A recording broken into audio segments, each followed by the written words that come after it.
Nginibingelele ngane zakwethu kuyaphileka lapho ngiphilile mina ngane zakwethu yabona. Ngiphinde nginibingelele ngane yakwethu ngalesikhathi. Uyabona ngaze khona enye ivesi nje ngifuna mhlawumbe sithi ukulishare kancane yabona.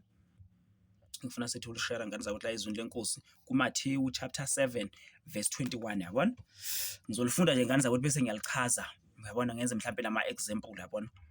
Ukuze sonke sili understand leli verse. Leli verse ngane zakwethu hey angazi yabona liyethusa yabona so ingaza ukuthi leli verse ke incwadi kaMathewu chapter 7 verse 21 lithi akusibo bonke abashoyo kimi ukuthi inkosi abaya kungena embusweni wezulu kuphela owenza intando kaBaba osezulwini.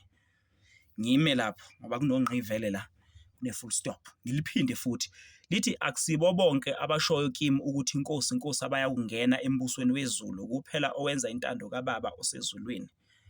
Bese ngiyima lapho ngiyima ngisaqhubeka enganza ukuthi leli verse leli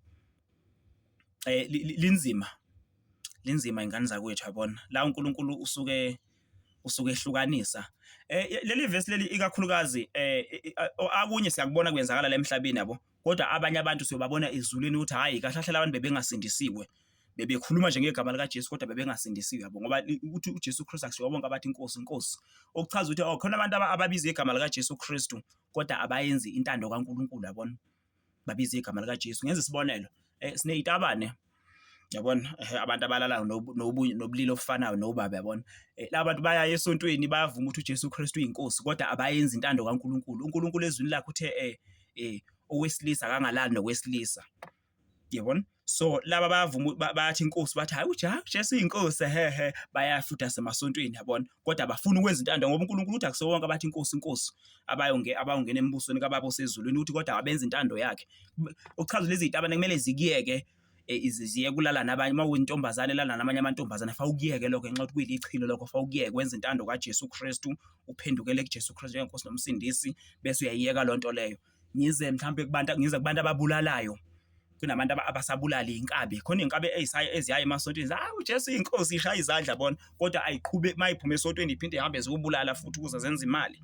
Bonke labo bantu laba benza intando kaBaba osezulwini kodwa bathi hayi inkosi yabona. Size befundisa abathwele aba-operate ngamandla kaSathane abathwele bahambe izinyanga nezango bahamba bayothwala ko Nigeria beyolanda amandla ukuze bethole imali ngoba befuna inkece kubazalwane yabona. Bonke labo befundisi abashumeleze bebemanzi bejuluko bebemanzi yabona. Hayi uJesu Kristu uyinkosi kodwa abathwele aba-operate ngomoya engcwele ba-operate ngomoya kaSathane, moya ama-devilship, moya ama-satanist, moya wama-illuminati yabona. Konke lokho uNkulunkulu uJesu Kristu wasitshela wathi hayi akusibo bonke abathi inkosi. Ungathusa umuntu egqoke kahle egqoke isuthi uyitshela ethi uJesu Kristu uyinkosi o mhlambe esesontweni ethi uJesu Kristu uyinkosi. La lithi akusibo bonke abathi inkosi kimi abayongena embusweni wezulu uthi kodwa owenza intando yami yabona abakholwa uyabona.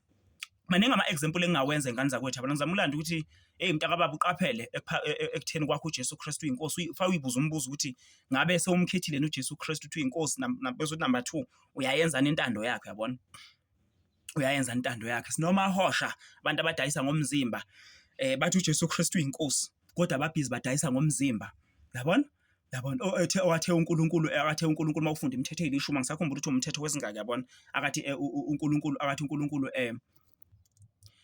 ukuthe ukuthi kumithetho elishumi akathi uNkulunkulu ningaphingi yabona ukuthi uhambulala noma ushintsha ophathini yabona. So but omahosha bakhona bathi hawu uJesu Kristu uyinkosi yabona kodwa bayenza intando kaNkulunkulu beyekufebe babe yabona beyekufebe babephendukele kuJesu Kristu. Kuningi ngane ukuthi ama-example engawenza but leli verse leli uqaphele ngane zakwethu ukuthi uyayenza intando kaNkulunkulu ukuze ukhona ungena ekhaya ezulwini yabona. Ungalokhu uthi Jesu kodwa ubungayenza intando kaNkulunkulu. Maningi ama-example engawenza ngifuna ukwenza ivideo ibeyinde ngifuna ukwenza imfishane but ngane zakwethu uJesu Kristu akusibo bonke abathi Jesu abayongena ekhaya ezulwini kodwa abenza intando yakhe abenza intando kaBaba wakho osekhaya ezulwini.